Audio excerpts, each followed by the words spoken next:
Hi guys, in today's video we'll be talking about risk assessment. I am pretty excited that you have reached up to this level and you must have established your forensics workstation team and you have also built up your investigation team. So in this video we'll be talking about what is the risk assessment procedure in digital forensics.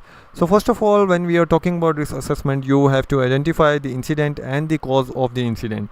And you have to decide and assign an incident severity, like it is high, medium or low. Then you will also determine the loss of data and damage in terms of monetary values, in terms of data values, and in terms of everything that is possible in terms of financials.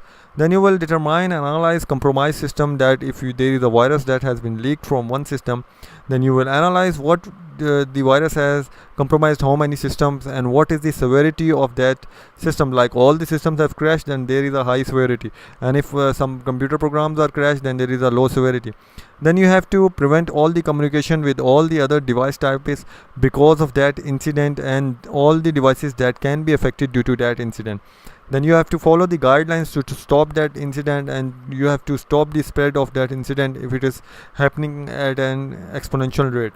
Then you have to get assistance in case of high severity incident, because if there is a network incident, there is a virus incident, then you have to get assistance from different antivirus organizations, and you have to make authorization to stop that incident. You have to make an antivirus and make a license thing or any key thing that can stop that thing. So basically when we are talking about these things, then this is on network issue. But when we are talking about recovery of data through mobiles and through tablets and through computers, then you have to work on different level, like you have to use different tools, and you have to stop the incident using the information you gathered from that hard drives, that mobiles or anything that is causing that problem.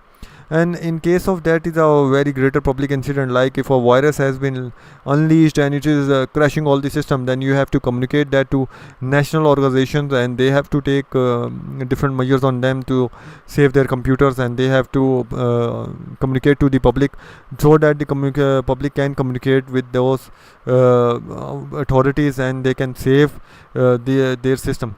So basically this is the basic risk assessment that you have to do in case of any incident, and you have to decide the incident strategy according to it.